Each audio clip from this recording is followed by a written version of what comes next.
أعوذ بالله من الشيطان الرجيم بسم الله الرحمن الرحيم ومن آياته أن خلقكم من تراب ثم إذا أنتم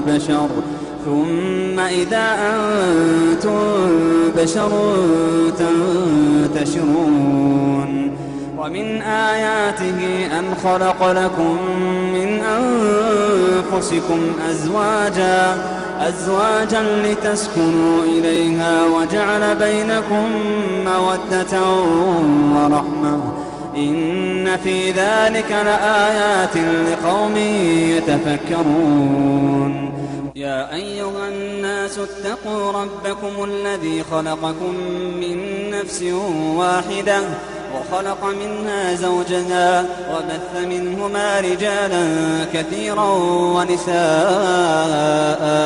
واتقوا الله الذي تساءلون به والأرحام إن الله كان عليكم رقيبا.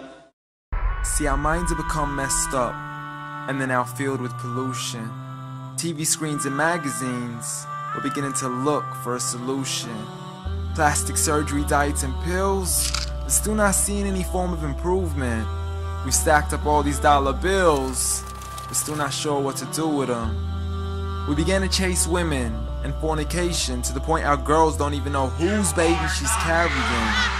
We're so afraid of commitment, but have no problem with damaging. She has your kids now, but you're still not even contemplating the possibility of marrying. See, this is what happens when we neglected Allah's best examples. You called her Mary, we call her Maryam. A woman who was perfect since birth, the best to walk the skies and the best to walk the surfaces of earth. The most exalted of all women, that's why she was dedicated an entire chapter in the Holy Qur'an, the final revelation in which there'll be none after. She was the best of all women, and to society she should be leading the way. I mean, that's why our women be dressing like her, because just like Mary, when Allah decrees something, we hear and we obey. See, Mary used to cover up. Despite everything they used to say, she would hide in hibernation, and to Allah she would pray. And when she was visited by angels in the form of men, she said if you fear Allah, you would go away, because in the presence of men, she would not stay. But anyways, today we're taught to be against segregation before in support of all forms of liberation. To free yourself from the clothes that only lead to your degradation. Why do you gotta cover your face for? We gotta see your identification. But little do they know her identity's right there. A woman who fears Allah and commits to her religious obligations. See, I respect all women too, because that's what my religion teaches. To lower your gaze when you're walking, there's no need to check out every second woman's features. There's no need to even shake another woman's hand, because in reality, there's only one reason why a guy would be pleased to meet you. And you could go ahead and deny it, but don't blame me for stating the obvious. When the pornographic industry is worth billions, you still don't see where the problem is? Sex is embedded into society to the point we'll exploit it to merely sell a car.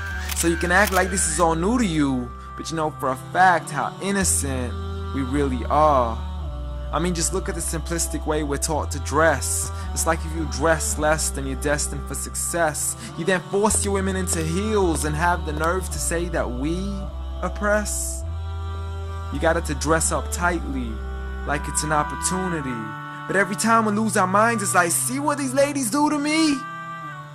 But I'm not blaming it on the women, because we too have responsibility. Prophet Muhammad ﷺ said the best of men is he who is best in his character, and the best of them is he who is best to his lady after he married her. He was the best to his wives. I mean, just take a look at Aisha.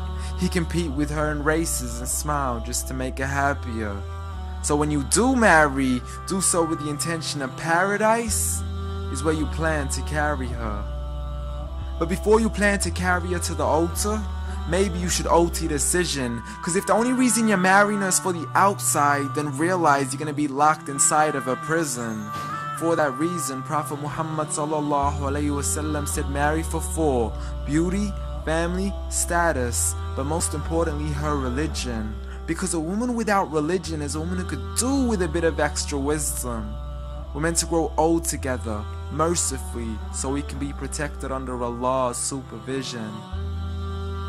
But relationships are a mess, and there's no guarantees you're gonna be a survivor. So be kind to her, and know that Allah will be kinder. Be a man who stands in front, but also a man who can stand beside her. And if you're still looking for that good girl, don't go chasing after behind her. Rather search to find Allah first, for once you find Him, you're guaranteed to find her.